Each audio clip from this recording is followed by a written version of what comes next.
காலைல எழுந்தோடனே காஃபி போடலாம். அது எப்படி போடுறதுன்னு போகலாமா? பாலை போட்டோம், பால் கொதிச்சிருச்சு, சர்க்கரை காஃபி தூள் போட்டு இப்போ காஞ்ச பால் எடுத்து அந்த கிளாஸில் ஊற்றிடணும். அவ்வளோதான், காஃபி ரெடி ஆயிடுச்சு. இப்போ சமைக்கணும். இட்லிக்கு ஒரு சட்னி அரைக்கணும். அது எப்படி அரைக்குதுன்னு பார்க்கலாமா? தேங்காய், உளுத்தம்பருப்பு, அதை நல்லா வதக்கணும்.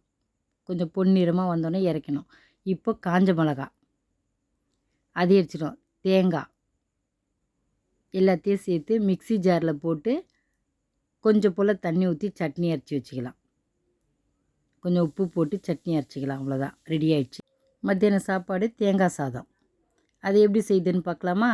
அதுக்கு தேவையான பொருட்கள்: பட்டை, கறிவேப்பிலை, உப்பு, கடலைப்பருப்பு, தேங்காய், இலை, லவங்கம்.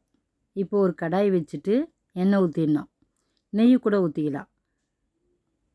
இலை போட்டு, பட்டை, லவங்கம் போட்டு, கடலைப்பருப்பு போட்டு நல்லா வதக்கிட்டு கறிவேப்பிலை சேர்த்துடணும். ஃப்ரைட் ரைஸ்க்கு எப்படி வெடிப்போம் அதே மாதிரி வெடித்து ஆற வச்சுக்கோங்க. இப்போ தேங்காய் சேர்த்துட்டு நல்லா வதக்கிடுங்க. நல்லா இது மாதிரி வதங்கின உடனே உப்பு சேர்த்துருங்க. அப்போ தான் மத்தியானம் சாப்பாடு கெட்டு போகாது. இப்போ அந்த சாப்பாடை எடுத்து பொறுமையாக அதில் கொட்டி நல்லா கிளறிடுங்க. பொறுமையாக கிளறுங்க, சாப்பாடு உடையாமல்.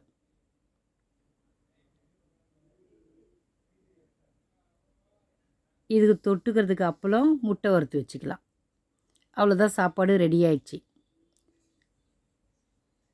சாப்பிட்றதுக்கு இது ரொம்ப நல்லாயிருக்கும், தேங்காய் சாதம்.